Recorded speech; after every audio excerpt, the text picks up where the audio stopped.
Glenn Lewis, ladies and gentlemen. Yeah. Hi, folks. Thanks for coming. This is part of our ongoing journalism program, Enrichment seminars. This is the 7th term that we've been doing this. This has been a product of our partnership with the advisory board for the journalism program. Bob Sapio, who's here today, is one of the members of the advisory board, and actually this program today was his idea, something that he was a little upset about, a little angered about. We can blame him depending on how it goes today. Right, and then the ball was picked up by Tom Moore, who organized the event and brought in a stellar panel to discuss what is one of the most important topics going on in journalism, not only today, but going forward, and sort of redefining how we're going to cover breaking news. And that is, what is the role that social media should be taking in breaking news, and how much do we trust social media to go with the feeds that we're getting and to get stuff out there? What's the balance between being first and being right and making the kind of checks we need to get the news correct? This is something that all of you are going to have to deal with for the rest of your careers, and you should start getting a feel for it today. And this panel will hopefully put you in the right direction. Another thing I want to mention is that the journalism program has been lucky, over the last few terms. We've had partnerships with the Business and Economics Department. Communications technology helps us videotape this and provide live feeds. And we've had partnerships with the political science program as well. We're going to be continuing to do these enrichment programs in the near future. We expect to have 2 more of these sessions next semester. One of them will be on international business coverage. We're trying to present the kind of things that we might not always get to right away in the classroom, but that you need to know in making decisions about your career.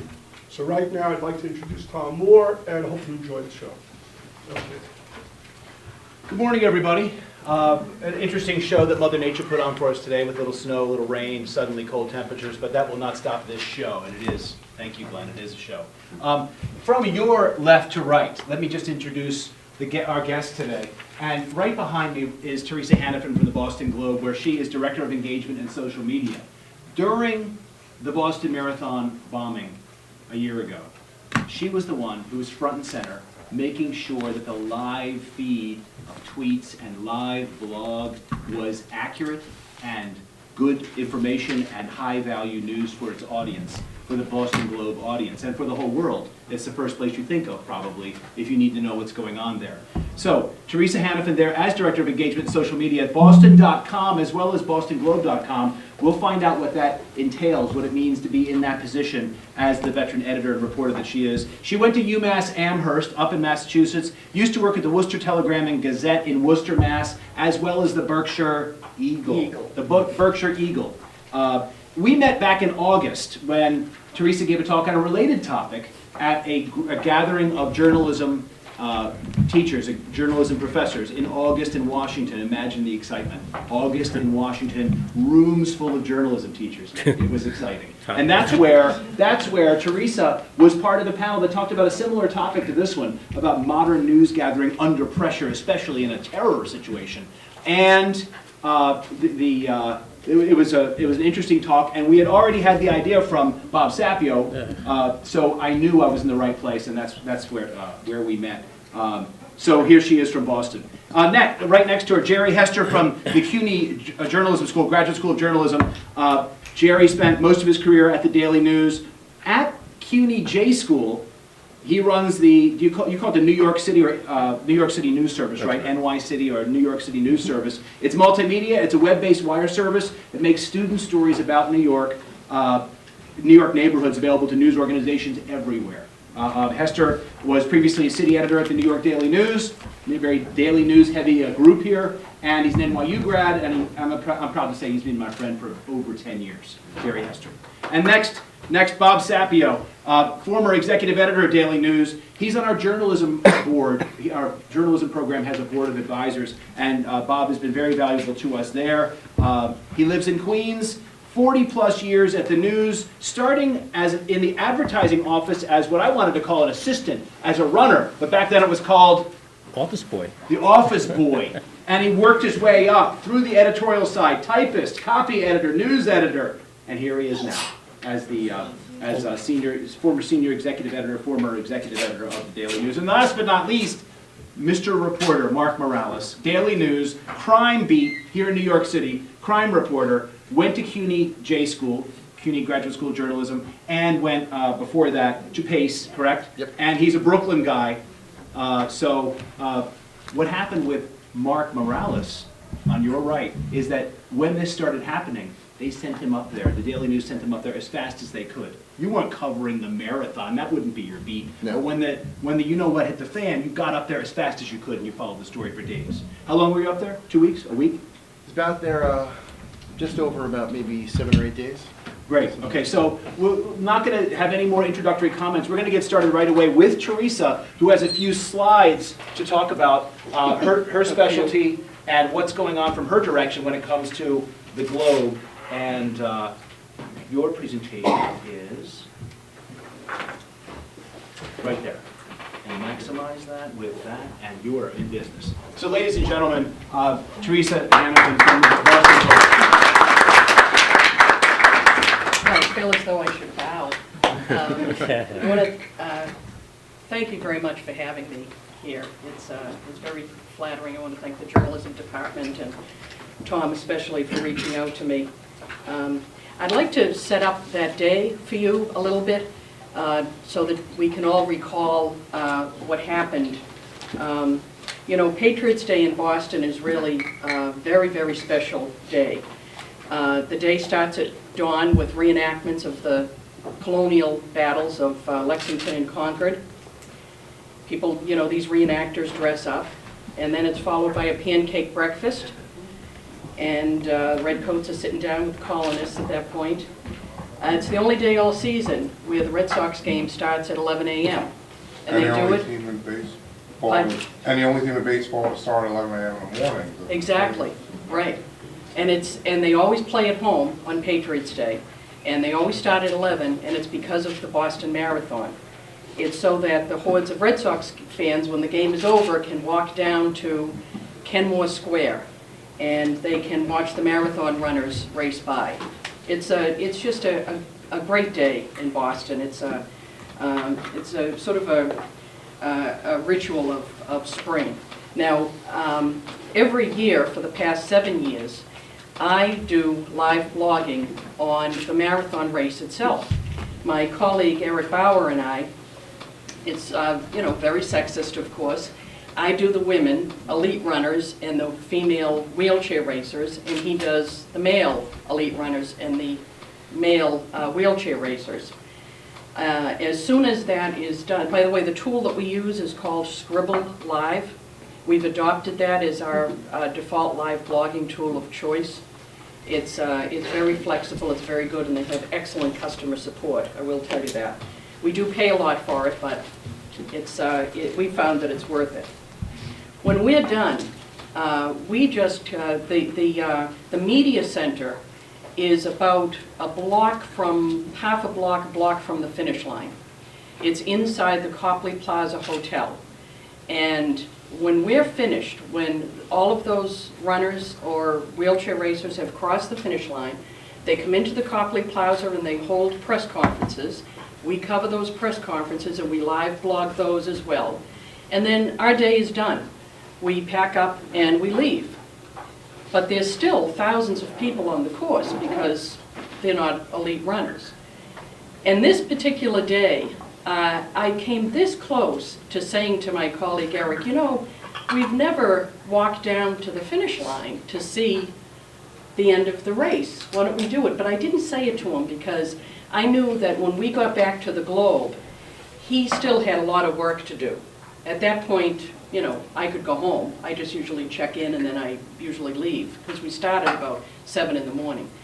So I didn't say anything to him, so we didn't go down to the finish line after all. We got back to the Globe, I plugged my laptop back in, fired it up, and somebody stuck their head in my office and said, "Did you hear there's been explosions at the finish line of the marathon?" And, you know, I've been in this business long enough. I like the way Tom called me veteran. That's just a pseudonym for old. I just knew that something was going on. So I shut down my laptop. I walked out to the newsroom, and sure enough, already there were injuries that were being reported on social media. So I just set myself up at in the middle of the newsroom and started reporting. It really seemed like a perfect day, like a lot of those Patriot days do, because it's in mid-April and spring it can be very lovely in Boston. The Red Sox had won that day, the sun was shining. There were hundreds of thousands of spectators lining the 26.2-mile course. Few noticed two young men, one in a black baseball cap, the other in a white hat, turned backwards as they rounded the corner from Gloucester Street onto Boylston at about 2:38. Each one of them had a bulky backpack. They walked towards the finish line, where just a short time earlier the governor had just left.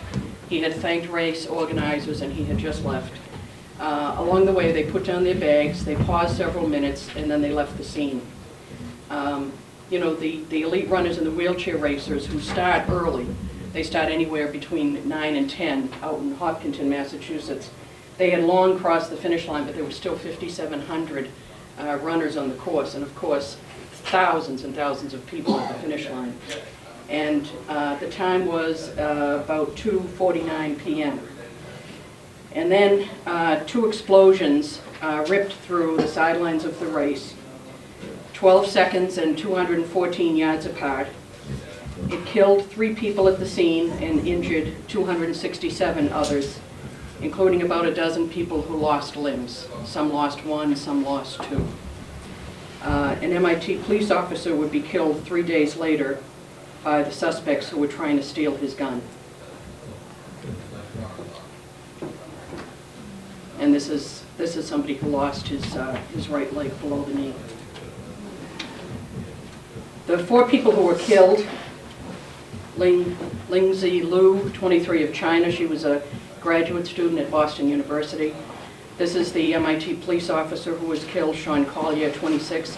He was sitting in his patrol car in Cambridge near MIT on patrol, and the brothers allegedly shot him because they wanted to get his gun.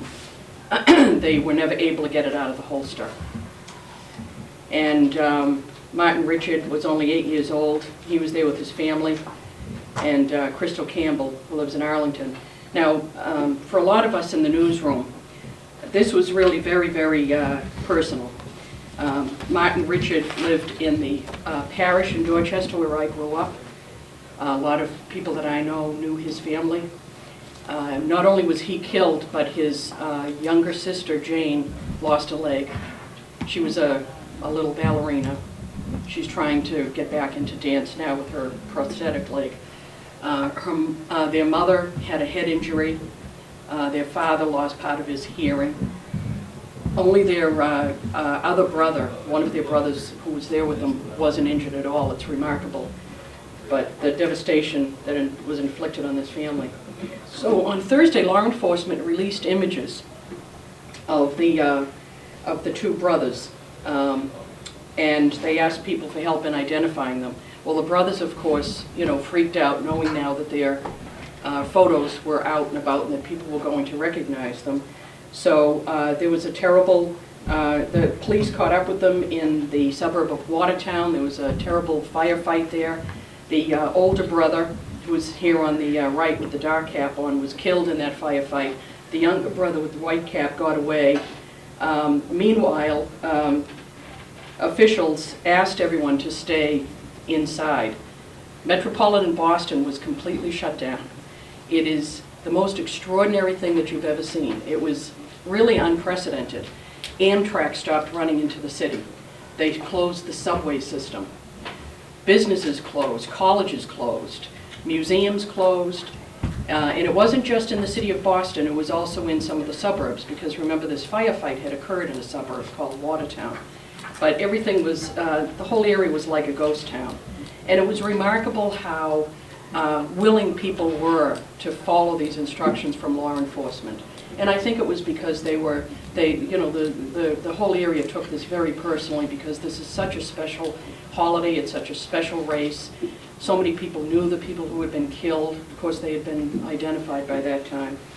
And, some of the streets, it was like being in a war zone. It was just unbelievable. Finally, they found the younger brother. He was hiding out in a boat in the backyard of a residence in that same suburb, Watertown. He was injured. They used a robotic arm from some sort of little tank to rip the covering off, because they didn't know if he was going to come out with, guns blazing, because they knew he was armed. But he didn't. He was too injured, and he just climbed out by himself. So, we immediately started another live blog about the bombings. This was the very first tweet that we pulled in. Steve Silver is a sports producer for Boston.com. He was at the finish line, and he shot a pretty iconic video of the bombings. He was actually filming at the finish line when the bombs went off, and he just happened to catch them in the frame of his video camera. So we started this live blog, and we continued it until the second suspect was caught on Friday night. So it was 5 days of constant working. When we first set up the live blog, and I took it over to run it, I decided that I needed to really focus on what this live blog was going to be. How was it going to serve our users best? And I decided that it had to be the primary source in metropolitan Boston for timely and relevant information. I had to think that, remember that I was serving the users. I was there for the users. I was not there to serve the self-interest of the Boston Globe or Boston.com or BostonGlobe.com. That's not why I was there. So I was not interested in being first. I just wasn't. Because, I mean, who cares about that at a time like this? And you can't care about being first. That's it's absolutely fine to be in a competitive environment, and that's how we operate every day. And it's extremely competitive online, because in print, when I was at the Globe as a reporter and an editor, we were competing with the Boston Herald. I moved over online, and I suddenly found today we're competing with the Huffington Post. We compete with Google News. We compete with Yahoo News. We even compete a little bit with BuzzFeed and Gawker, if any of you look at those. We just do. The competition is intense. So there's nothing wrong with being competitive. But when you're in a situation like this, and people are relying on you for good, solid information that's accurate, you've got to let that go. You've got to let that go. And if another news organization gets something that you don't have, retweet them. Good for them. Now, I was also determined to be very, very clear in everything that I posted in the live blog. I deleted any duplicate posts and tweets that came along, because the Globe had reporters all over the place. And sometimes a couple of them would be at the same scene and they'd be tweeting the same information. I just delete the duplicates, because I had to keep this live blog clean and focused. And when I say clear out the detritus, I'll give you an example. There was an editor at Boston.com who started putting into the live blog, like he'd get a press release from some organization where the head of the organization or the CEO had issued a press release saying, our thoughts and prayers are with the victims and their families. Who cares? Good for you. I'm very glad, hallelujah, but go put it on your own website. That's just information that my users don't need to know at a time when there are killers on the loose. And when they need to know when exactly is the subway system shutting down, what am I supposed to do? What is my college saying about when class is going to start again? All sorts of just very, very essential information. So I kept, deleting that sort of stuff. And he came over to me and said, "Hey, how come you keep deleting my stuff?" And I said, "Because it's baloney. I don't want it in there." If there was important information about something closing or something opening back up again, I'd make sure that after a little while I'd repeat it in the live blog. Because just like on Twitter, I mean, you probably know how many of you are very active on Twitter? I assume just about all of you, yeah. That the very, very tiny percentage of your followers will ever see anything that you post on Twitter. So if there's something important that you want to convey, say a story that you've done for the school paper, tweet it out, 3, 4, 5 times a day. You can change the language a little bit. But if you really want to hit a lot of your followers, if it's something important, don't tweet it just once, because they're going to miss it. I guarantee it, most of them will. So that's what we did. We repeated important information in the live blog, because we couldn't assume that people were just sitting there reading the live blog. We knew they were getting up, they were doing things with their kids, whatever. And I was very careful to watch out for misinformation or unconfirmed reports.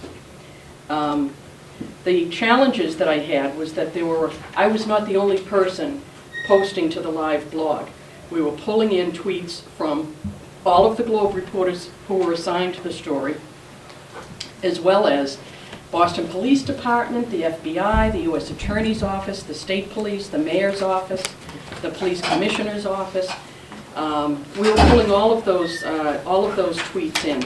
And there were a couple of reporters, producers with Boston.com, who I also let post directly to the live blog because they had information that I didn't. There were a lot of other news outlets involved. This issue of what to retweet and what to repost in the live blog, we've been at this long enough that we know who the trusted sources are and who are not.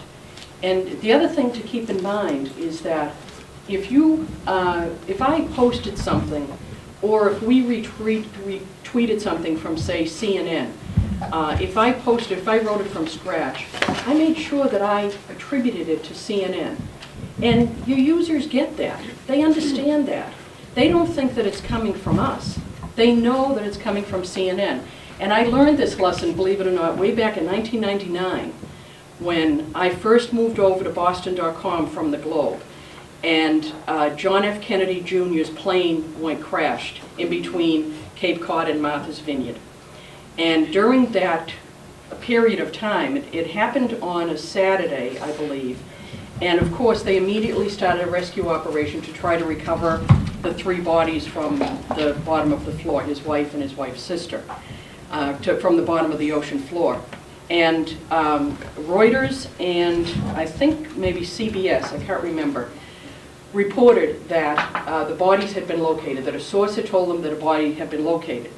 Well, we weren't doing live blogging at the time. We didn't call it that, but we were posting live updates on our homepage. And so we posted that update. Reuters and CBS News are reporting that the bodies have been located on the ocean floor.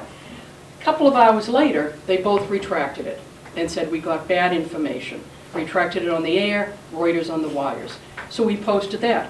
Reuters and CNN are now saying they got bad information and the bodies have not been located on the ocean floor. We didn't get a single complaint from anybody. Not a single complaint from any user. And this was way back in 1999. And when I saw that, I said to myself, oh my God, people, they get it. They really do understand if you're retweeting somebody else. Now, if CNN reported that the president had been shot, we wouldn't go with that right away. That's a whole nother level of news information. We would wait and we would confirm that ourselves. But we didn't have anybody on the boat when JFK's body was being recovered. It turns out that Reuters and CNN did. I don't know why we didn't, but we didn't. When we were blogging the live events, a very important thing was preparation. Absolutely to be prepared. So there was a memorial service at the Cathedral of the Holy Cross. Well, I made sure, and I was live blogging it, well, I made sure that I had the entire agenda for that memorial service with the correct spelling of everybody's names. And I looked and I saw what hymns were going to be sung, so I quickly went online and I grabbed YouTube videos of those hymns being sung by, some choir somewhere, so that during the course of the live blog, I didn't have to scramble to find out how somebody's name was spelled, and I also was able to link to poems that they recited or music that they played, simply because I was prepared. And that's absolutely essential for live blogging when it's an event that you know is coming, to absolutely be prepared. Communication in the newsroom, it was absolutely essential. I stood for like 5 days. My legs and my feet were killing me by the end of the day. I kept sitting down, a little bit, but it was important for me to be up high so that the reporters and the editors could see me and they could tell me what was going on, that they knew that I was doing the live blogging. If I had been sitting at a desk with all of the other producers, I would have been sort of lost in the shuffle, I think. They might have forgotten about me, but where I stood, they couldn't forget about me. And even still, I would see some of the Globe editors, huddling, talking about something, and I'd have to go run over to them and say, what's going on? What's going on? Is it anything I can use in the live blog? And sometimes it was, and sometimes it wasn't. Now, there is a question about what role should social media play in your reporting. I don't even think it's a question to be asked. Social media is part of your reporting. There is absolutely no doubt about it. There are more than 1 billion people around the world who are using social media, and you have to be where they are. You have to be where your readers are, where your users are. Social media will help you uncover stories. It will help you confirm stories. What you have to do, though, is be very careful and make sure that you use trusted sources. Social media is an integral part of whatever reporter on the Boston Globe staff does, whether they're in features or sports or in news or in the business department. It's absolutely essential. We have social media guidelines that we give to all of our reporters and editors, because all of the editors use social media quite a bit as well. And not just Twitter, but also Facebook. By the way, if you are on the newspaper staff, or when you get to be on a newspaper staff, or a website staff, or radio or television staff, you should know that journalists use Twitter much more than the general public does. We get probably, 20 times more traffic from posting our material on Facebook than we do from Twitter. It's called referrals, meaning that we post something on Facebook or Twitter on our main accounts, Boston Globe or Boston.com. People click on the link and come back to our site to read the story. Facebook is far, far bigger in that sense, far bigger. There are many more people who are using Facebook than are using it. Something like 60% of the adult population in the United States is on Facebook, and it's like 18% for Twitter. So don't ignore how valuable Facebook can be in getting your message out. But these social media guidelines, the most important one is to be open, but to be careful. You have to be transparent. If you are asking somebody for information on Twitter, you have to let them know who you are. You have to make sure that if we consider all of the Twitter accounts that reporters have to be their personal accounts. But we say to them, look, even though it's your personal Twitter account, people are going to view you as a Globe employee or a Boston.com employee. No matter what your privacy settings are, you have to assume that everything is public. Just assume that everything is public. Behave online like you would offline as a Boston.com or Globe employee. The terms of service is something you don't have to worry about. We tell them to think before they tweet. Don't do anything that's going to call into question their accuracy or their credibility. Be careful about bias. Be careful who you follow. If you're a journalist, you have to adhere to journalism principles, even if you're on social media. The New York Times, when I was writing these social media guidelines, I did research, to collect the social media guidelines from all of these other news organizations.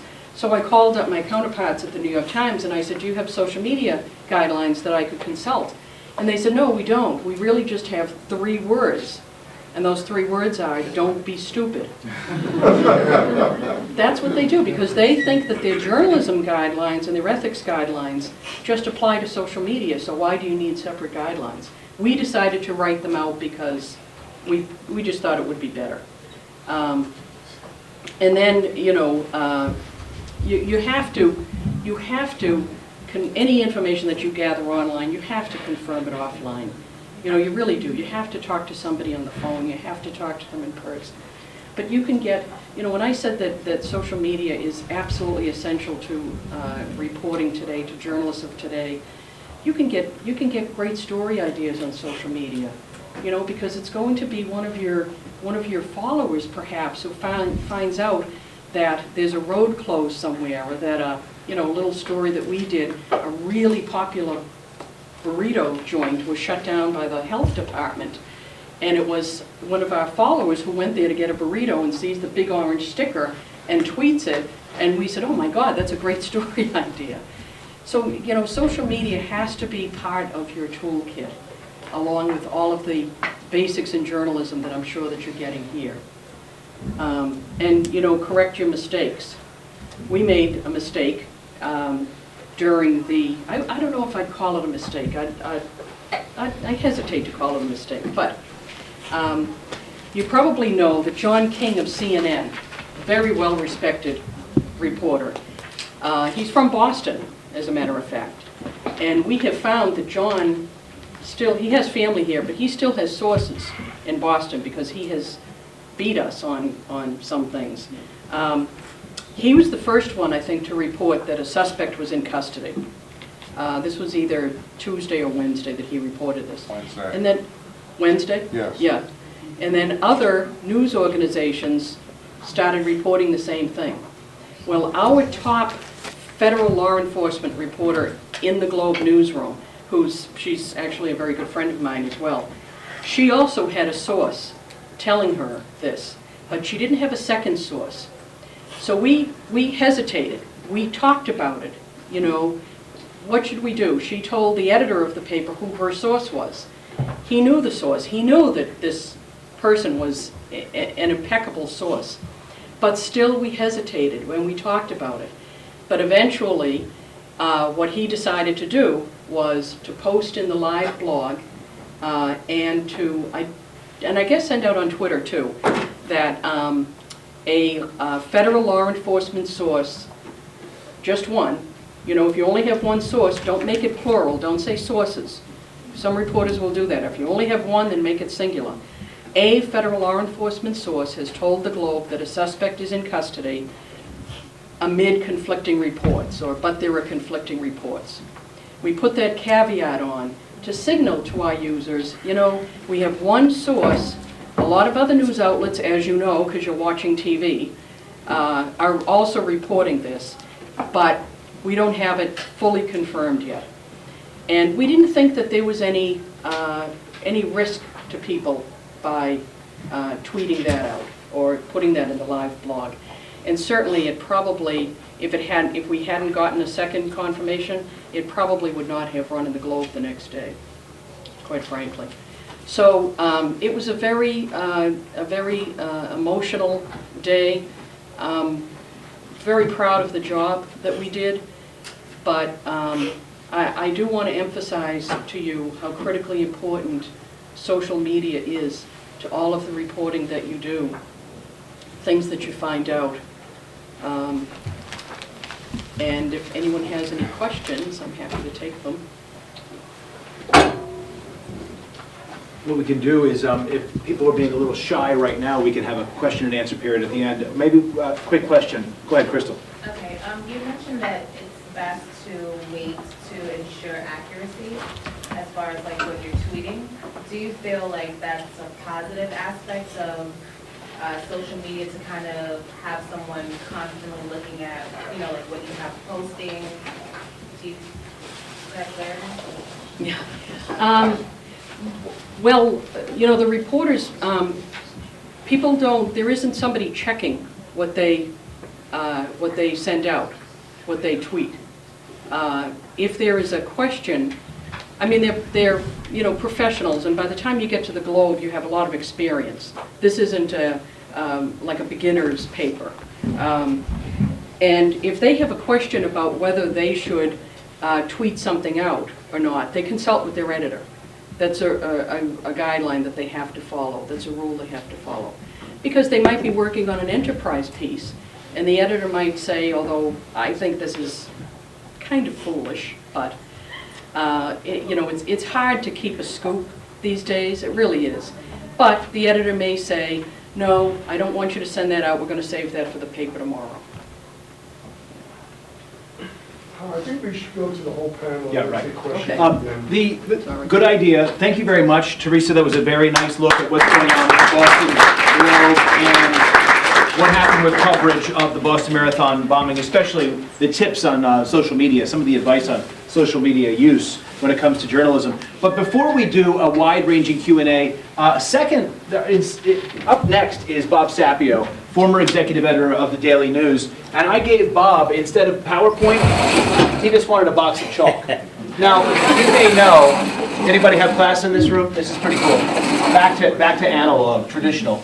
You may know that there's been a lot of Twitter news. We're talking social media at this panel discussion. There's a Twitter IPO, and there also was the folks at Twitter decided to hire some news editor, a news editor or plural? I think One news. they wound up hiring somebody in charge of digital who's a very heavy news editor for many. So they make a traditional move of getting a news editor, so that made the wheels start turning. And I'll give a quick headline to what Bob's going to talk about for a few minutes, and that is he has a little bit of a way to talk about Twitter that involves an old-fashioned news expression, which is follow the money. You're giving away the pun on something. Oh, I wasn't supposed to say that until Bob Sapio. This is just a way for an old news person.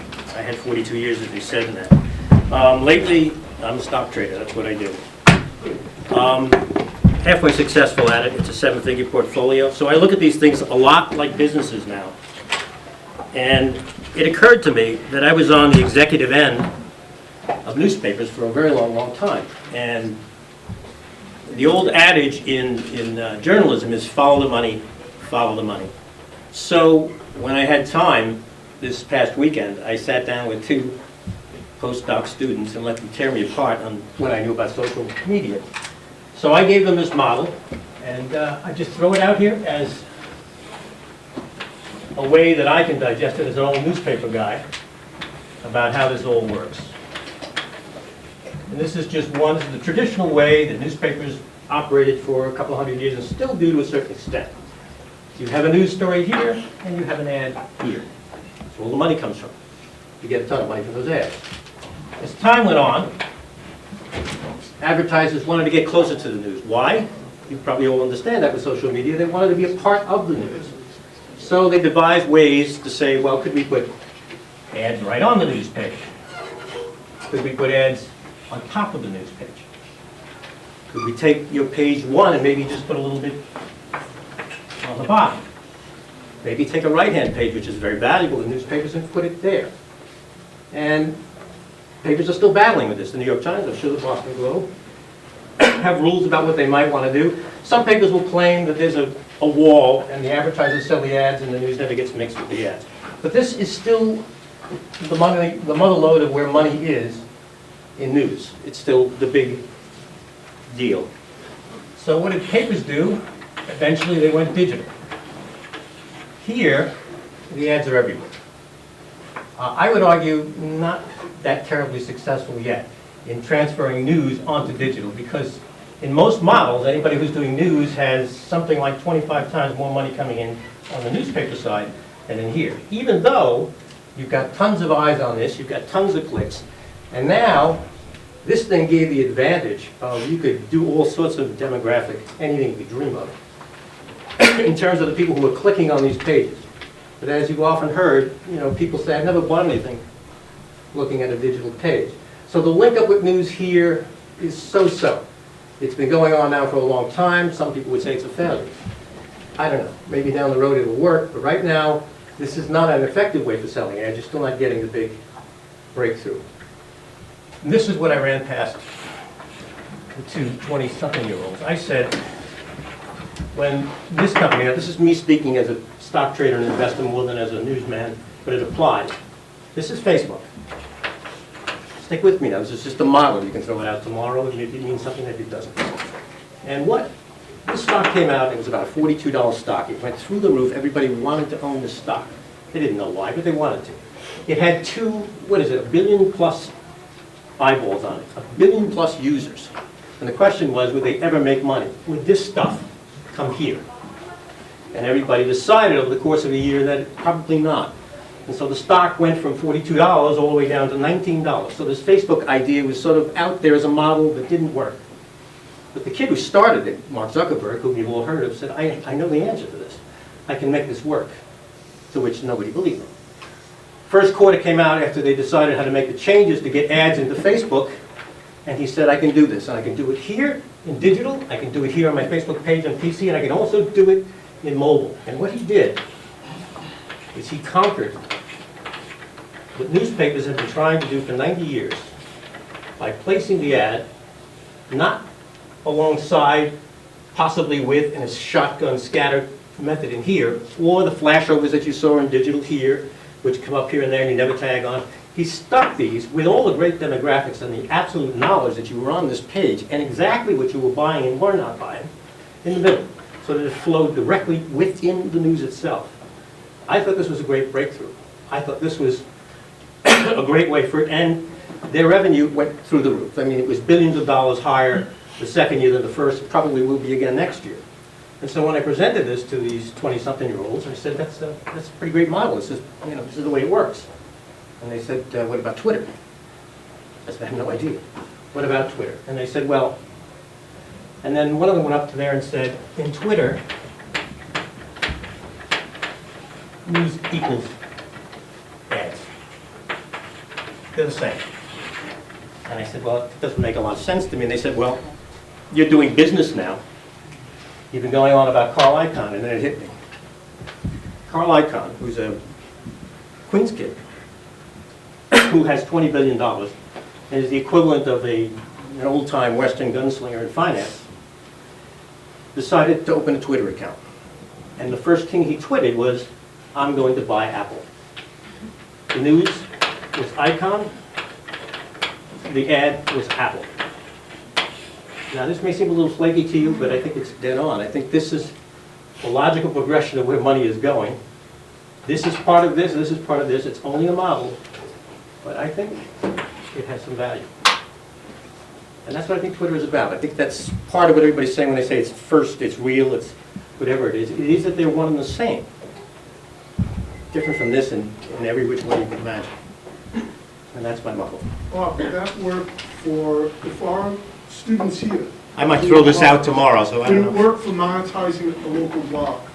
I think you could go on about this for a lifetime. Again, this is just a model, just the way the money, I think, has flowed, the way it's going. But when you come to the local model, I think that's different from everything else. I think what you're seeing in newspapers very rapidly happening is what you're seeing in the economy, which is you got very rich and you got very poor, and the middle is just disappearing rapidly. So the small guys have business models that look great. Now, when you look at this from the business side of it, you'll see guys like Warren Buffett, who's arguably the smartest investor of the last 100 years. What's he buying? Newspapers. Why would a guy, it's not just that he has a love for newspapers, he's buying papers that have between, say, 40 and 80,000 circulation. Small ones, the ones you're talking about, that connect directly on every which way. They accomplish the social media thing like that. They're doing it. They've been doing it in paper forever. Their ads are not diminishing, the circulation is not diminishing, they're putting up paywalls that everybody seems to be happy with. But these are papers that serve, Omaha and all the small places in the country. When asked about whether he would buy, I think the Chicago Tribune or the LA Times, he pretty much laughed. And he had absolutely no interest in anything like that. So, he was telling you that those papers are social media things.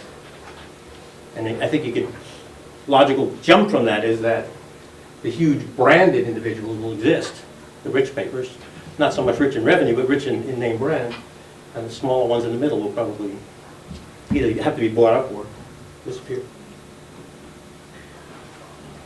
Follow-up question? Does Anybody? Anybody get this? Is this sort of The relationship between the newspaper and Facebook over to Twitter? money? Food for thought? It's money where money goes. Back row, go ahead, in the center. I just have one question. My question is, I mean, this world that we live in now today is just individual. So would you say that, the newspaper will probably, prosper in, let's say, 50 years? I think I would have said a year ago that they're going to just all disappear. For me, it's a game changer when Jeff Bezos, the guy who owns Amazon, decides he's going to buy the Washington Post. He may not know anything about how to run a newspaper, but he understands value, and I think he's getting that thing, which has a pretty damn good digital site, is a valuable commodity if anybody can figure out how to use it. If anybody can, he can. So I don't know. I think it's probably way too soon to think that the paper medium of it is going to go away. He did say people stopped riding their horses to work, but they still rode horses. I think he was comparing newspapers to that. But, anyway, it's just a model. You can throw it away tomorrow. Thank you, Bob. Follow-up comment? Okay, very good. Now that's some food for thought about how these big names fit together, the relationship between newspapers and then social media.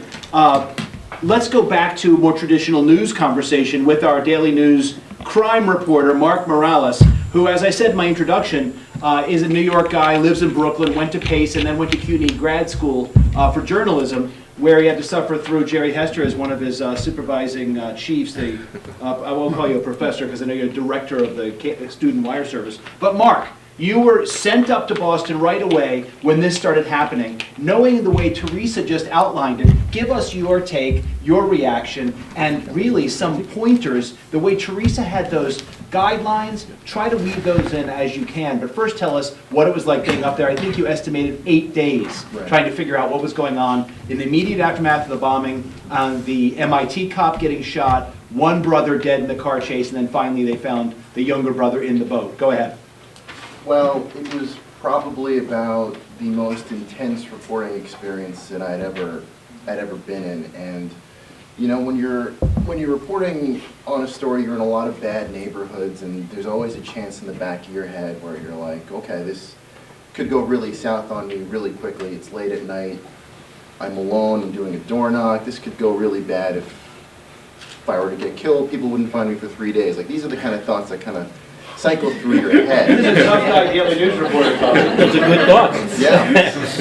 And I remember specifically, I used to work on the overnight shift, so being in Brownsville 3 in the morning you have to be careful. But going into Watertown, I realized very quickly that the whole thing was escalating, and the level of danger was much more than I had ever anticipated it getting to.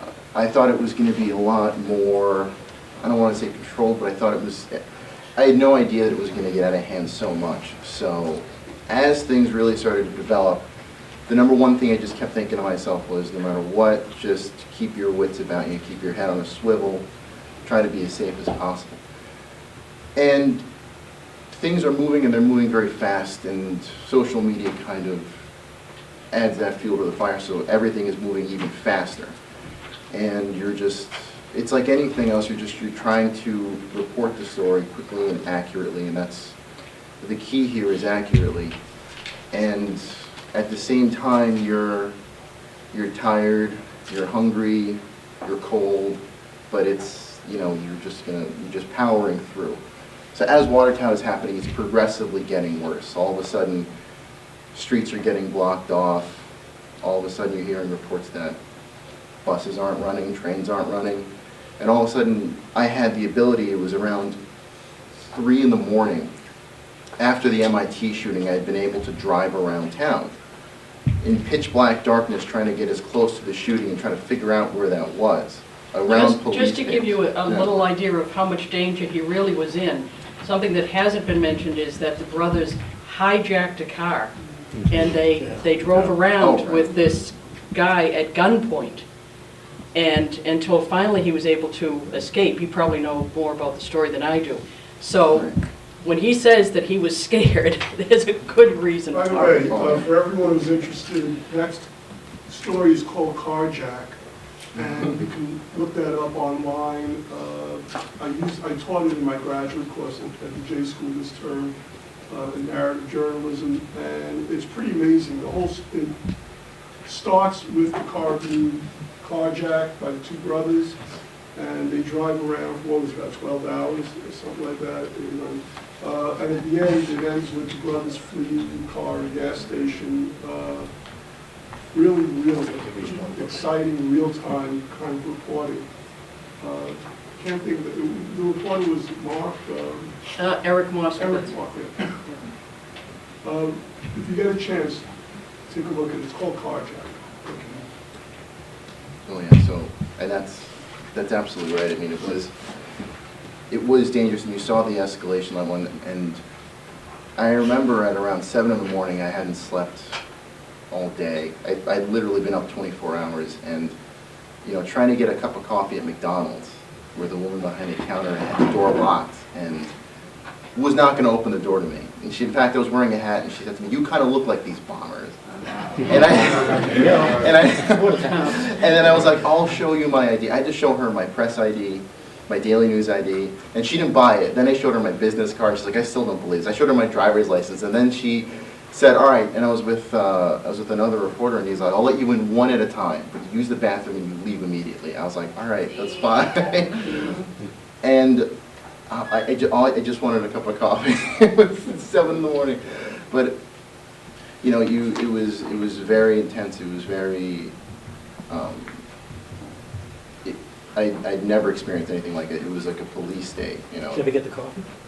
Yes, I found the one the most diner. important part of the story. I found the one diner that had been possibly open throughout the whole thing. I was like, I made a beeline for it. I grabbed a cup of coffee, and then I immediately ran back to where the SWAT teams were. They were going door to door, and I started getting as close to the SWAT teams as possible. And I started seeing them.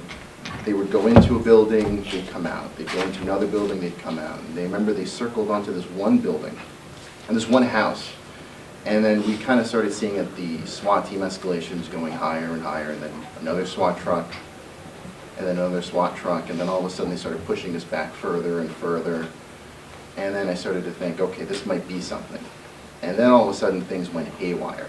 They started pushing us way back. They got on a bullhorn. This guy came out with an assault rifle, pointed it right at the house. They were just on the bullhorn, like, "Everybody come out." These two women come running out screaming, and we really think this is where it was about to happen. So I'm tweeting out photos of the location. I'm like, "Here, this is what's happening right now, real time." You know, I don't know what this is, and I made sure there's like, this is where SWAT teams are closing in on this one house. Tweeting out these photos, they're pushing us back further and further. And as we're leaving, there was a building at the corner that I ran into, because I figured as they're pushing media back, if I'm at least in there, we might have some sort of a vantage point and see what's going on. So at least we could see what's happening. So as we're in the building, we start seeing that the media is going further and further away, and they're turning into this little speck as I'm looking out the window. And we're all sitting there, we're all like, wow, we're really close to this possible bombing situation. And then my friend, because a lot of the photographers had brought their police radios, friend turns to me and goes, he's like, "Uh-oh." And I'm using "uh-oh" because it's polite. Company. It was more like expletive, four-letter word, four-letter word, four-letter word. He tells me photos outside, they just heard on their police scanner that somebody inside said something like, "I'm gonna do to you what you did to my brother." And I was like, uh-oh, this could be bad. It wasn't the case. It was, you know, again, we were just sort of going by what we had heard, and it ended up being nothing. It wasn't the right house. They just closed in for whatever reason. But that quickly was, you know, just sort of like, and at that point they still had not caught. It was going to be hours later until they caught the bombers, but still it was more streets were getting closed in as soon as they got out of there. There was more just the intensity was just something that I had never seen before. I mean, not since 9/11, and on 9/11 I wasn't a journalist, I was just a college student, you know, watching everything from Lower Manhattan.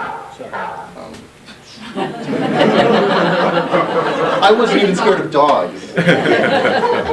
Mark, thank you. Let me just Yes. see if I can ask you, what does do your editors and what do your colleagues do when it comes to social media, tweeting, while you're working on stories and letting people know, daily news readers know what's going on, so you can promote the stories a little bit, as well as the other side, how do you use it to get sources? To let people know you're doing an important story in this neighborhood of Brooklyn or wherever, in Queens. So both ways, not just news gathering, but also you've got a huge story coming out in tomorrow's paper and now you can get a good look at it, or maybe early access to it. So both sides of social media use. Well, we're always encouraged to tweet our stories out, and I try to do it as much as I can. I probably should be better at it, but, you know, we're always encouraged to just interact with people or just throw up our stories and, you know, retweet information. You know, and I like the idea of it. I think it's pretty cool. And as far as, I mean, I use it more as a reporting tool, to be quite honest. Because it is. I mean, it's almost like an extra set of eyes from wherever you are. Photographers and reporters still use police radios, so you still have somebody listening in who's saying, okay, here's what might be going on somewhere. And there's been so many tools, I mean, when I started doing this, we had the emergency pagers, which is called BNN, which was literally just a pager that would just page out and let you know where someone was shot, where there was a fire, where there was something potentially happening, and then you would just drive out over there.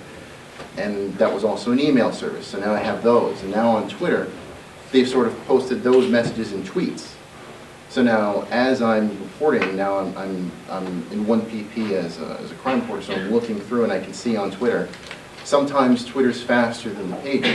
Sometimes there's somebody that says something, hey, there's a shooting here, possible DOA, pedestrian stroke, whatever. You know, the information is faster. So a lot of times when you start, you can at least tell your editor, hey, we got to get somebody down there because there's something going on.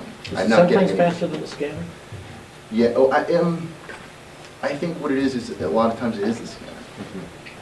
And they're listening to the scanner and they're posting it Right. first, which is... But you haven't had any instances where it gets tweeted before, or you wouldn't know, I suppose. I mean, sometimes, but very, I mean, it's sometimes, but, yeah. Do you recommend that news organizations, in situations like this, use scanners and report what is said from them? No. That would be a mistake. We have a policy that we do not tweet out or post or anything that's heard on a scanner. Yeah, that's... And it started happening during the marathon bombing. People were tweeting out police calls and it Oh, was right. put to a stop pretty quickly. But that was part of the story. Oh, sure. Is that started popping up. Yeah, because the scanners are it's just what's being heard. I mean, it's extremely preliminary, and a lot of times what's coming out is just not true. I can tell you a lot of times, you know, with the scanners and with BNN, which is also people call the buff beeper, any number of times you get something over the scanner, and it would say baby out a window, because people think it's baby out of a window. And more than once it turned to be somebody knocked a flower pot off a windowsill, right? So it's very raw, instantaneous information. It's like a game of telephone. You know, it's not always right. So it's never quite, almost never quite what it seems to be. Yeah, and it's Yeah. most dangerous with cop shot, because how many yeah. times have you heard cop shot that turns out not to be on a Right, a lot of times people say, you know, police officer down when they want to get somebody there fast, and there may not be a police officer down. So it's something to be very, very cautious about. Yeah, during the marathon, for example, we heard on the scanner several times that the Boston police or state police or FBI were going to do a controlled explosion, that they had found a suspicious package near the finish line, and they would put that out over the scanner. And that was just to sort of alert all other law enforcement that this may happen, but it may not happen. And so we always called and asked, is this really going to happen? And sometimes it didn't. They said, no, we were going to, but, then somebody recognized it, or, it was fine, we didn't end up doing it. So it's very risky to do that. So Mark, thank you for that snapshot of what happened up there and some of your overall job, especially the way you're finding out what's going on. And by the way, 1PP is One Police Plaza, where the NYPD is headquartered, right next to the Brooklyn Bridge. What percentage of your week you're there versus going out? And when you say, hey, something's happening in XYZ neighborhood, how often do they say, you go? Oh, well, You have to stay at Police Plaza? Now I'm at Police Plaza, but I used to be just purely out in the street. Just every shift I had, every day I was out in the street, and then I started working in first the Queen's office, where I was outside maybe one day a week. Where is that? The Queen's Bureau of the Daily News. Right. That Where? was over. It's in Forest Hills. Okay. Queens Boulevard up in the Yeah. courthouse. And then eventually I started writing in the Brooklyn office, and then I just moved over to the One Police Plaza. But That was reminds always, me, yeah. when Jere Hester from the J School suggested that we bring in Mark from the Daily News, he said that it'll work because after he talks to you guys, he has to go to work. Here's an example of what journalism holds for you guys with jobs. He's going to work his night shift. He's smiling. He's a happy Daily News reporter. He's at One Police Plaza, and he drinks a hell of a lot of coffee. Oh my God. Thank you, Mark. I want to turn over now to Jere, and not just some opening comments and sift through what your colleagues have said here, our panel members, but try to, maybe this is an opening question you can work with. What is the version of social media guidelines when it comes to being good reporters, good journalists, that you give to your students at the journalism school when you're running this wire service? A wire service that, like, as I explained before, the idea is covering stories in all 5 boroughs and sending them out to the whole world. So if you want to start with that, but also sift through some of the comments you've heard. Sure, I think I can kind of do both and circle right into it. So, I don't even know the name of this site, but a friend of mine showed it to me the other day. Somebody put up something around the time they're talking about Twitter being worth $1.8 billion, and it was pretty much, what are your tweets worth? And you put in your Twitter handle, and it tells you how much your tweets are worth. I guess they're doing it based on your followers and based on the numbers, and there's some kind of formula. There actually is a formula for that, Yeah. right? A big one. Yeah, it's another algorithm, and that's, the algorithm people are rich. We're not going to get rich, but we need to know a little bit about what they do. Though Bob's going to make us all rich, I think, by saving journalism. But it got me thinking. So, one of my colleagues, a guy named Jeff Jarvis, who's a big name at the J School, we put in his Twitter handle, and they say, well, Twitter owes him $94,000 because he created that much value. We put in my Twitter handle, and it was $3. Which means I think I have a good number of followers, but I probably got to tweet more and better stuff. I think I owe Twitter money. That's right. But it all kind of goes to the whole idea of what we've gotten here, I think, in 3 very valuable but very different ways, is that, social media, what you put on it and what's on there, it has value. It has value in terms of news. It has value in terms of tips. It has value, hopefully, for our profession in terms of money. But like anything, the value is only as good as, the quality, like within anything. And, think of anything you buy. Oh, this is great, I'm going to buy it, and it falls apart in 2 days. You're not going to buy it again, right? So you need to circle around to what Tom asked, what you should be doing or could be doing in terms of creating value, of adding rather than detracting.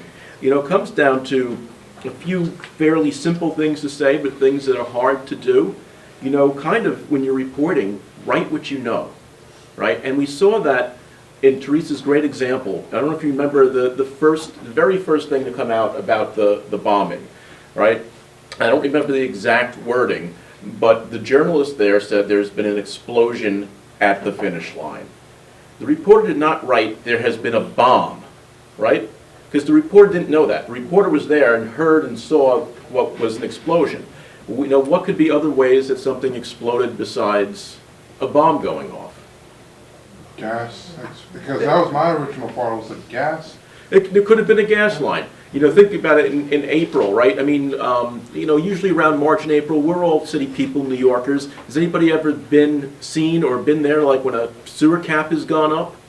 Or there's been some, yeah, right? It's very interesting to your point. The very first live blog that we launched, the title of it was Explosions in Copley Square, which is where the marathon finish line is, because that's all we knew. We didn't know if it was affiliated with the marathon at all. We didn't know how close it was to the finish line. Or we just knew that there had been explosions in that area. And it wasn't until later, when we got more information, we changed the name of the live blog to Bombings at the Boston Marathon. I mean, I go back to, Bob and I worked, I didn't work on this story. I was an observer, like a lot of folks. I was in my newsroom at Cuny when it happened. But we worked like on a lot of big stories like this over the years. And the first World Trade Center bombing, everybody was saying it was just a transformer explosion. And that's what we were going on for a while. You mean the one in '93? The one in '93, February of '93. That was the first thought, because it was below ground, because they were in the parking lot. They put the Ryder truck there. People just they weren't thinking terrorism so much at the time, but the time of year. I think usually in March and April, that's when you have like a lot of wires and problems because of the salt and the snow from the previous winter. So you can never assume. You can never assume what the news is, and you can only really write what you know. Think about when Congresswoman Giffords was shot, and there were all these reports that she was dead, and a lot of them were coming from the scene. Yes, she was on the ground, she wasn't moving, she appeared to be bleeding from her head, but, and after somebody had shot, but, you basically can, write what you see, hear, and if you're on the scene, and in terms of reporting out what others are reporting, or what others are telling you, consider the source. Like Teresa says, have more than one source, especially on something with a lot of moving pieces. You guys are really not just, consumers of news. Everybody is a potential creator of news. You guys more so than others because you're studying journalism. And yes, it's hard to put something in 140 characters, but I bet when you're doing your leads in class, you're being taught, a lead usually isn't much more than 160, 180 characters, which is, basically the length of a text. And you're really learning to pack accurate information into short bites. So that becomes, I think, very important. Again, transparency, right? How do you know something? Going back to the example of the John King report from CNN, I noticed that some news organizations, including NBC, said, CNN is reporting this, we have not confirmed this, keep watching us for more. And they put out that in any number of forms several times as this report was building, before it was officially, shot down. But I guess I'm more curious here than anything. I'd like to know where some of you get your news, and specifically, where and how did you first hear about the marathon bombing, and how did you follow it from there? I get my news from pretty much any medium: television, radio, newspaper, the internet. It was right after Glenn Lewis's journalism literature class. I went into the PB box office, the Pandora's box office, or our school's newspaper, and I was just quickly surfing a few websites, the New York Times, the Huffington Post, and then the Times had a banner breaking news headline saying that they had won 4 Pulitzer Prizes, because that was the same day they had awarded the Pulitzers. And I go to the Huffington Post, and then I see this headline saying breaking news explosion at the marathon, and my first thought was maybe it was just a gas explosion, because maybe this is weird for me, considering I'm a New Yorker like all of us in here, and we were all around during the attacks on September 11th. My first thought was it was just an explosion, it was a gas explosion. But your thoughts, but let's move on from that. Where did you go after you saw the Huffington Post thing? I had my radio with me, and I was on the train coming home, and I was just listening to it, because only had an FM radio with me. I didn't have my AM radio, so I couldn't put on 1010 Wins, because this was a sports store. I put on the local sports stations, and I was wanting coverage there, and then that's when I found out it was a terrorist attack. And then you get home, you turn on the television, you go online. Yeah, I did all of that. Yeah. Anybody else, where did you, yes, I actually heard from Twitter. from Twitter? Yeah. Yeah, and do you remember who tweeted The citizen journalist. the citizen journalist? Did they put a link into anything, or? Yeah, that's another way you can add value, if you're tweeting out something, especially if it's something you haven't reported, use Bitly, get a short link, and put it to the source. But it's very important to be, you learn about, attribution, and as much as you can, attribute where you're getting the information from. And just be transparent, and, label things the best you can in terms of this is what is happening now, or this is what we're told. Because I think, like Teresa says, people understand that news, more so than ever, is really a process, and it's a public process, and it's kind of unfolding before our eyes. I think the mistakes get made when people are trying to beat the competition, and competition is a much different thing than it was before. It's a much different concept, and it also comes where people are trying to either fill airtime or getting antsy because they haven't put up a new version of the story, or they haven't put a new post, or they haven't put something up through Twitter or Facebook. Yep. Jere, one of the things that struck me that day that disappointed me was the ability of local news to talk about the impacts of the story locally. I had a personal experience where I was coming from that class that he mentioned, didn't know about the breaking story when I went to the subway. A normal 50-minute subway ride from here back to where I live in Manhattan took 2.5 hours because they were closing down different lines of the subway because they had gotten some reports that there were going to be collateral bombs on the subway. Right. When I got back home eventually and turned to New York One to check out the story, there was absolutely no subway stories whatsoever. Yeah. So that surprised me, the inability of the local media to look at the impacts of the story, local impacts, and do a good job on reporting that as well as the main story. But it goes again to adding value in terms of that's perfect, service journalism.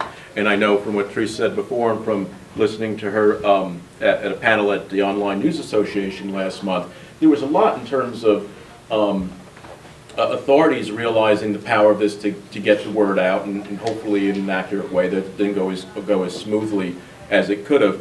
I think that any local news organization, the first thing you should be thinking of, one of the first things you should be thinking about is the local impact. And if I were Mark's editor and he hadn't gone to Boston yet and he's at One Police Plaza, I'm like, what is Kelly doing about this? Are they flooding the subway? Is there anything we should know about, any kinds of road closures or bridge closures? Are there any threats? And of course, those are a ton of questions, and I want them answered like that, but he's not going to get the answers like that. But he's going to be asking them. He's going to be up there on the 13th floor. I mean, the same thing with folks at City Hall. You follow the mayor, you follow, talk about following the money. Literally follow the money. Follow Bloomberg, right? If you've got a reporter in City Hall, you want to. Maybe he's talking to Kelly. Maybe the president has called and said, you need to be careful here. So there's the bigger picture, and yes, there's the things that we're all seeing around us, and we're wondering why it's not reflected. And again, that's where I think, in good ways and bad, if it's done responsibly, that regular folks are out there filling those gaps. Glenn might get off the train and say, what the hell was wrong with the E train? It took me 2 hours to get home. Anybody else having this problem? Thank you, Jerry. Let me ask a few of the editors here. CG is news editor, Trone, feature arts and entertainment editor. With these 4 folks right here, tell us what you are doing, what you've been thinking about doing. When it comes to the school paper, Pandora's Box. Joseph is the online. And Joseph is here in the front row. Thank you, Joseph. You all right? Good. to just start a little dialogue here, starting with CG. You have an issue right now that's about to come out in about a week, right? Okay, the latest issue is about a week away, maybe less. You picture a blockbuster story and what discussions you're going to have with your editor, the editors-in-chief, about putting out some tweets about it, maybe trying first to build up the number of people that are already following Pandora's Box on Twitter. Let's just talk about that for a few minutes with the different editors. What might your plans be? What kind of discussions have you had? Is it just starting? Maybe you've jumped in and tried a few. You've tried to tweet about stories. Help her out. Drone, come on. Yeah. We've experimented, and Joe, yeah, clearly he knows more about this, but like we've experimented on just kind of spreading the word as far as our stories go, using Twitter and so on. Being it's kind of early and we just started pushing that initiative, we haven't really seen results, but hopefully like somewhere down the line. Well, no. What we do is whenever we put up an issue, of course, everything on the issue goes online and then immediately gets tweeted out because of the applications that we use within WordPress. But what we actually do online with our Twitter feeds... Are they robo tweets? No. We actually No. we compromise our own tweets. Okay. That we use Sprout Media to do it. But then on top of it, we obviously don't have news coming in, flowing in daily, so we have to use outside news sources. But what I do is I tweet from other Cuny schools that have newspapers that are putting out tweets, and so at least you keep it in the Cuny community. A few times I do Gothmist. I primarily do, when I do retweet from other people, it's usually underground, newspapers that don't get as much hype as, the Daily News or something like that. But that's just that's a personal preference of my own. Do you have just one main Twitter account? We have one main Twitter account because we don't have enough followers to really host more than one. There's really no Yeah. point. We just be blasting out to the air. Yeah. So Yeah. that's the only reason why. Yeah. Probably once we get past a couple, 300 or 400, maybe we'll reconsider something else. But even they don't have Pandora's Box Twitter accounts. They have their own personal thing that they @tweet us. So. Which is fine. Yeah, there's really no point in creating new Twitter accounts, especially because the turnover rate is so large because it's a school. So is every single thing in your publication, you tweet it out? Yeah, absolutely, well, because everything in the publication gets put onto the web. And so it's beneficial to not only the reporters, but it's also beneficial to our website, Right. Asst Index. Do you ever think of putting up stories as they come in, as they're ready? That's something that we've talked about before. The idea is that we kind of just want to keep to the paper, have that be the main issue, and have the website be the supporting side of it. Technically, it could be the newspaper, the paper itself, which looks like the trend is happening these days, because even the New York Times is publishing stuff the next day that was done on the paper, on the online before. Tons of it, yeah. Yeah, that could probably be the next wave of what happens with school newspapers, is that as stories come in, you publish it, and then the actual paper just reestablishes what's already been published online. That could be the next wave. But we just have it flipped right now, just for whatever reason we do. Do you send out any teaser tweets about content that's coming up? No. we probably, that's a good idea. We try to do it personally. Like I remember there was a story I was working on over the summer, covering a jazz event, and I tried to personally on my own Twitter account, Instagram, take pictures of it. Like, hey, this is an upcoming story. Yeah. Check it out when the issue comes out. Yeah.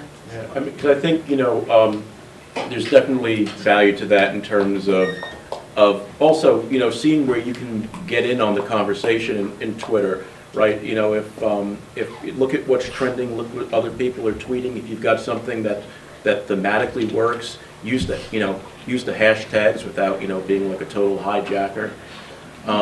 If you mentioned the jazz story, find jazz communities on Facebook, join them, put your story on there, so you're going to get eyeballs from all over. And in terms of different kinds of stories, I know you have different sections. Each of those could be a potential community within and without and even outside of the school community. Does your Twitter account, do you follow people? Yeah, I worked in social media before I went to school, and so but the problem is with, following that many people, just following people doesn't do anything. You have to have people follow you back. And so, when I first took over, I followed a good 120 people, and then you eventually get 10 people to follow you back.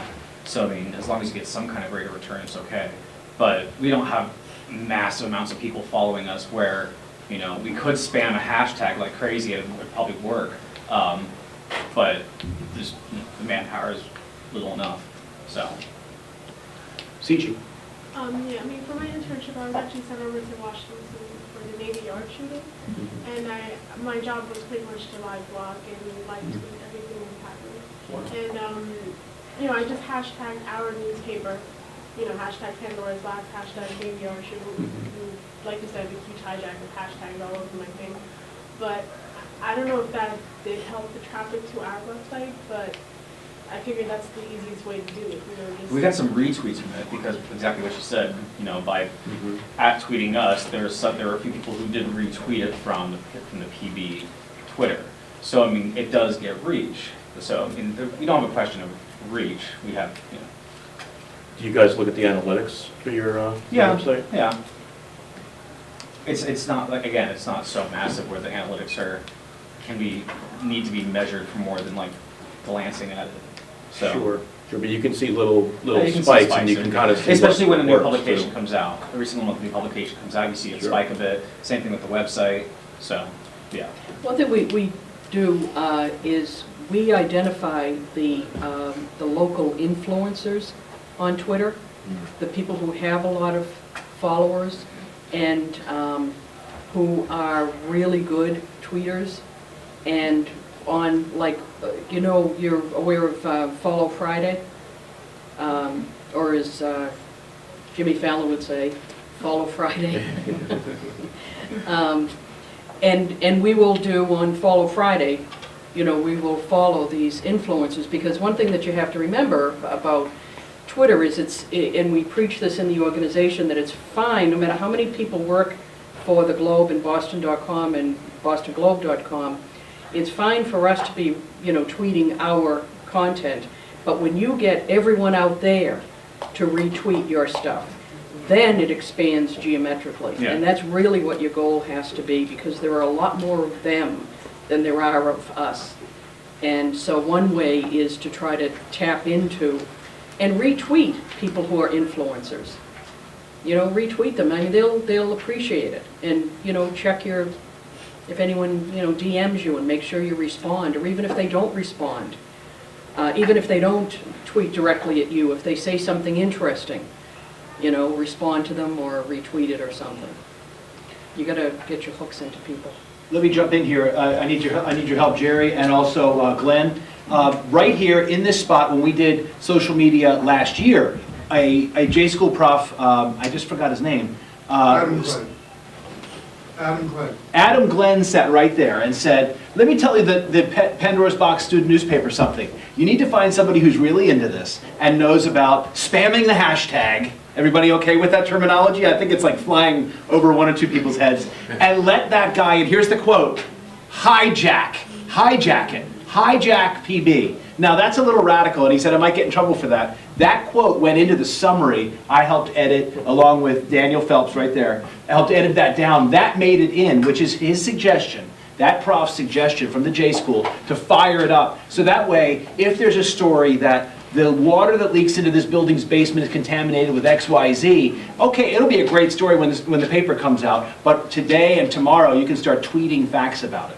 So, and you can put it in the hands of that guy who's going to hijack it, and then that would get contagious in the staff, and then it would grow, more and more people, they would start following PB, etc. So I'm not sure if you guys were here, because there's at least 4 editors I can see right now. That was a great quote from Adam Glenn at the J School. So your reaction to that, and also the editors, in case you find that obnoxious, or how do we do it, whatever. Maybe that could be something for a little dialogue back and forth. Does that sound radical, or does it sound like a great idea? Find somebody who's really into it and let it spread through the different departments of the newspaper, the different beats, the different editors. Yeah, oh, you want to, I think, find more than one person who's really into it. And I think in terms of, you know, picking up on hashtags and all, it's, you know, if you've got a story about, you know, a bad food in the cafeteria, you're not going to want to, you know, jump onto the Miley Cyrus twerking hashtag, right? Why that? You're going to want to do something that at least, you know, you can make some kind of definite thematic thing, because it becomes a boy who cries wolf situation. So I think you want to be creative and clever and energetic in what you do, and always thinking about how, what's the best way to promote this? Not even just the best way, the best ways. Because even going back to what Teresa said before, it's, you send out a tweet, and how many of your followers are going to actually see it? They have to be looking at that very moment. Find not only different times to do the same one, but different ways to say the same thing. And also just think in terms about how stories, we've been talking a lot about breaking stories and how they evolve and how they change. Think of that in terms of a little bit more of immediacy to what you're doing. Not only in terms of putting up stories when they're ready instead of when they're, going into newsprint, and also think in terms of follow-up. Follow-up is like the best thing for any kind of community media, I think, because it keeps people interested. It's like stay tuned for more. There's a thirst for more. And you're creating that by doing good reporting. What's some of the ideal ways to follow up on a story? I mean, I'm assuming you look at the impacts of the story afterwards and do follow-up stories on that? Sure. Or what? Well, why don't you tell me or tell us what one of your biggest recent news stories is or were? Joseph, what's coming up that's either school-oriented or university or community-oriented? Or CG? CG's the news editor. She's hunting now. Is it too old to follow up on the chlorine in the basement? Is that old? Yeah, that could definitely have a follow-up. Yeah. Because not only is there contamination in the groundwater in this area and it seeps into the basement in this building. Sorry, guys, I'm telling you after I bite it. I'm glad I'm drinking bottled water. It hasn't been followed up on, and the school actually was slow to react, and at first I think, please help me, I think there was a denial at first, and then they went ahead and said, yes, there's an issue we're working on. So that's juicy enough right there. Chlorine gate right there. When you're working on a story, when you get facts of that story, do you tweet those out? No. You don't. You wait and write a complete story, have it appear printed in the paper, and then you tweet it out? Yeah. Why? It's just the way. Because that's changed. Question. It's it. Change is coming. Yeah, I wouldn't wait. I really wouldn't. If you have a story that's developing and you know a piece of information and it's been confirmed and it's going to be part of your story, don't wait. Don't wait. I would also encourage you to think, you don't want to think worst case scenarios, but think of an action plan of how you would do this, what the process would be if there was some big breaking news story here at the school, where the school community in a time of crisis would be turning to you guys for information. Now, we did this, one of the things I did at the news, at one point, was put together disaster plans kind of for different scenarios, and a lot of it was just, it was pre-social media, but a lot of it was kind of organizing, knowing where reporters lived, and who's the expert on this, and a whole list of public officials you'd call in the days before you'd email, and then a big story would happen, and it'd surprise you and it'd be different to what you thought, but there would at least be some resource to go to. So if something happened, are you guys all in touch with one another? Who's going to be who's going to have the equivalent of Teresa's job in the time of a crisis or something that is a big breaking news story here, without getting into any terrible examples of what that could be. Let me be fair and not just zero in on these 4 or 5 editors that are here. Patience is there in the third row. Patience Guano is my broadcast news student. She's taking a couple of broadcast classes, and our campus radio station is online only, ycradio.org. And I'm wondering, now you're the news side, but you're the news director, but there is another person who's an actual employee that does marketing. And I ask them all the time, how are you building up how are you getting more Twitter followers, how are you getting more people to friend the Facebook page, etc. And he's working on it. But how often have you had that conversation with him? Never is okay answer, you're a news person, but is it never? Have you thought about promoting a lot of the stories you're getting and putting on the radio? Yes, he does that, like every time. The last Wednesday when we had Coffee Break on, he actually streamed a live video of the show. He's good at it. It's like every topic, whatever we're discussing, whoever's the guest is out there, putting on Facebook, on Twitter, and like that Wednesday, the live video feed was just, it just blew my mind that day. So it's happening. Okay, good. And I know you've gone over to Pandora's Box, to the newspaper offices, to try to work together as much as possible. So it looks like Patience, the radio person, could be the one who might help you hijack it. Maybe, maybe. Okay, so your marketing other half is doing some interesting things. Good. What do you think? The radio station's doing a little bit, then the newspaper needs to do a little more. You want to follow up on any of that? I was just going to ask, do you embed audio clips from the radio station into your stories? We are now. Good, good. And are the radio clips, do you put them on SoundCloud or elsewhere where people Yeah, may be they're able to find them? Great. Well, very good. We have a little more time for Q&A, but I don't want to get too close to when classes start at 2 o'clock. So let's go about 5 more minutes with any final comments. Go ahead, Joseph.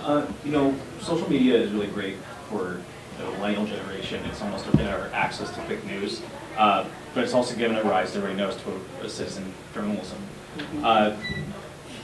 Starting probably at Tahrir Square, we're seeing this mass amount of people using Twitter and especially Reddit. I think Reddit has been not in this conversation enough when it comes to citizen journalism. My question is, it sounds like we should be, as journalists, it sounds like we should be turning our nose up at citizen journalists when it's at the same time, it's that same social media presence that's given more information to us than the big news does, because let's not, gloss over, you guys have your allegiance to your advertisers and everything as well. So where do we draw a line of this is what we accept for citizen journalism versus this is, Twitter should really just be a handle for news? There's a difference between information and news. Yeah, really. Well, I think it goes to what some people are putting to practice in terms of lessons that have come out of Boston and elsewhere, is that, especially in what's happened with Arab Spring, right? You've got a lot of tweets and videos coming out, and you're not able to necessarily verify it. I know, CNN will use some of that video now, and they'll put something in there at, citizen contribution or whatever. But there are places like, I think, Storyful that will take video and they'll figure out ways to verify it. If only looking, so somebody says this was taken here, and then they'll go and they'll look at Google Earth pictures and see if the mountains in the back are the same as what's in the video. You build trust with sources over time, like a reporter does with sources. There's a wonderful book by a gentleman named Andy Carvin who does social media for NPR, and he basically covered Arab Spring from working 18 hours a day in front of his computer at home or at NPR. And he got to intimately know people he never met. And he started to figure out ways of who's credible and who's not.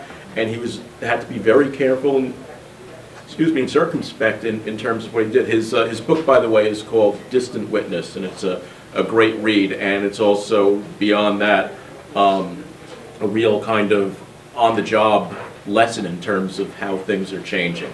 So, I'd be careful about saying, drawing lines, because I'm not sure there's a line to be drawn. I think it's You're talking about between information and news, or information and news, or what's credible and what isn't. You do have to add value. You do have to take other steps. You do have to be transparent and be very thoughtful about what you're going to transmit and how.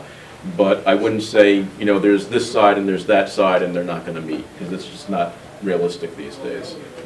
I quite frankly, I don't really like the term citizen journalist, because they're not journalists. They're not trained. They're reporters, if you want to call it that. They're They're not reporting. reporters, they're streamers. They're freelancers, sort of. Yeah, they're presumably reporting, what they see. But there are a couple of ways that you can go about it. One is the way that was just described in terms of Andy Carvin, for example, with Arab Spring, that he got to know reliable sources. Another way is that if somebody tweets something that there's a fire downtown, you don't have to. first of all, you call to verify with the fire department, but if you get 18 tweets that are saying that there's a fire downtown, then you can be pretty sure, and you can say 18 people different people are reporting that there's a fire at such and such a location, we're checking it out.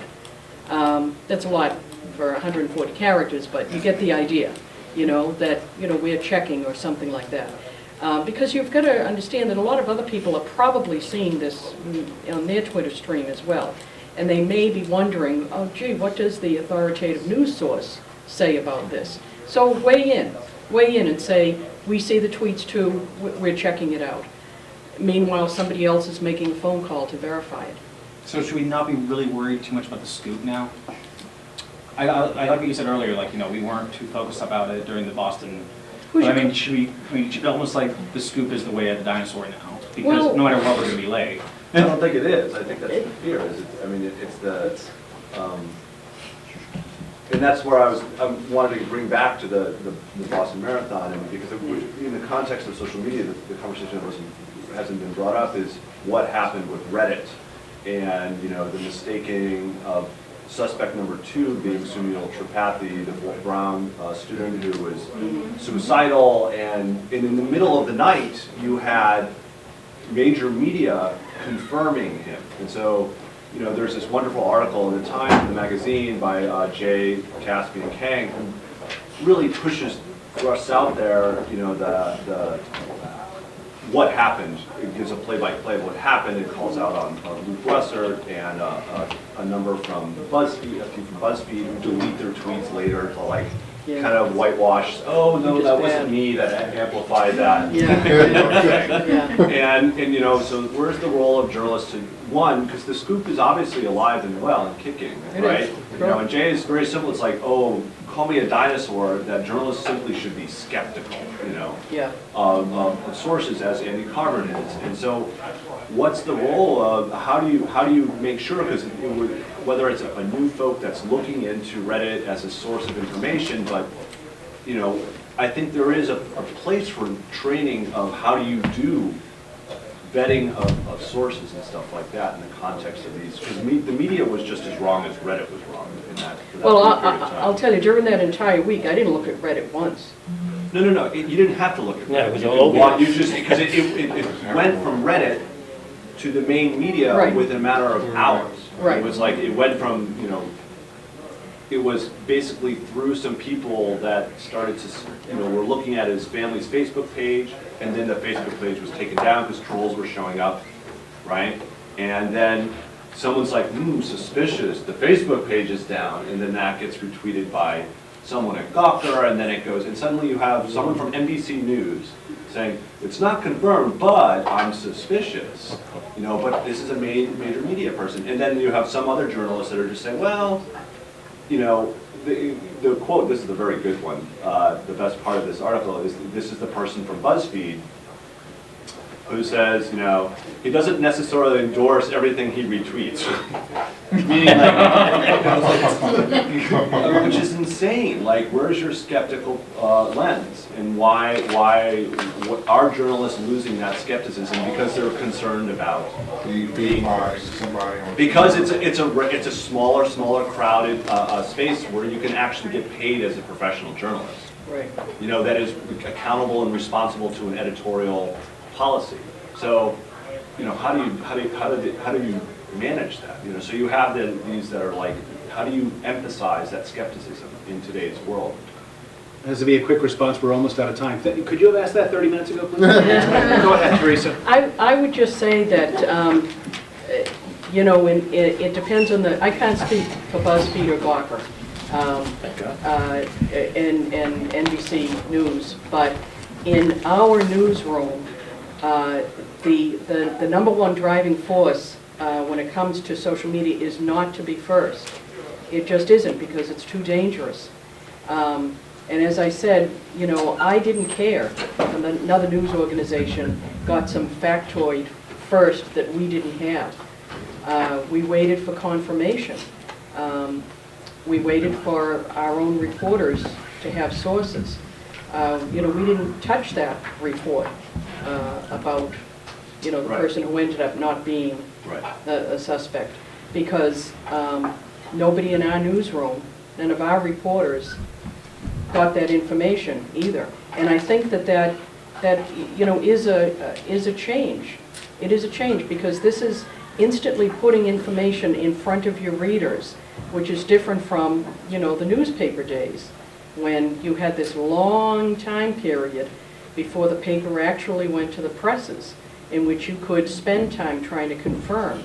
And now you can't. You know, a source whispers something in your ear, the temptation is great to tweet it out. But you have to take a step back. You really do, because the news is delivered to your readers instantly on social media. So, I know yeah. that, but I imagine every newsroom has had that person, practically, has put out that piece of misinformation. Oh, sure, absolutely. When we had this big underworld crime boss in Boston named Whitey Bulger, he was #1 in the FBI most wanted list for a while. He was captured in Santa Monica, and the brother of a reporter happened to live in Santa Monica, went into the apartment building and picked a name off of one of the buzzers, and called his brother and said, okay, the pseudonyms that they were living under was, you know, Joe and Mary Smith. And the reporter tweeted that out. It was wrong. It wasn't Joe and Mary Smith. It was Charles and Carol Gasco, which was on another buzzer. Why he thought it was that one, I think because maybe a cop pointed it out to him or whatever. And that reporter got into a lot of trouble for doing that. I mean, that's just not how you can operate. This reporter, you know, was young, enthusiastic, and, you know. Right, and so that's, I mean, are they losing, they want to be out there, because they're like, how am I going to get a job unless I'm out there fast? Because there's not many, there's fewer and fewer jobs left, and I think that's... But it's also the best way to lose a job. Yeah, We might- and a career. Yeah. Quick additional comment there, gentlemen, because I think we need to wrap it up. Handled with care. Go ahead, Yeah. in the back row, very short, please, because the class is going to come in soon. Okay. If you guys have to pick another career, I did. I absolutely did. young age, living, but that way, in the beginning of your career, if you have to pick out a career, what will be and why now the career you in today? Go ahead, Teresa. Oh, my God. Yeah, what are you going to do? I can't, I printed a newspaper on my street when I was in the 3rd grade. I live in one. I used to interview people on, you know, my street and type it up and using carbon paper and sell the paper. No way you can do it. There's no way I could do anything. Jerry, I else. think you did a career change slightly. Well, kind of. No, if I had to pick a career, I'd be pitching for the Mets. Thank you. I think I've continued news, I just switched it over to the financial side, but no, I would never give up a career that had the front page of the Daily News. That's insane. Yeah. Tie clip salesman? No, I was thinking, I love that tie clip. I was thinking more panhandler, but That's closer to what I did. Unfortunately, we've run out of time. I guess that's a good gauge of a good conversation. Teresa Hanafin from the Boston Globe, Jere, Hester from Cuny J School, Sapio, former top editor of the Daily News, and Mark Morales from the Daily News. Thank you very much.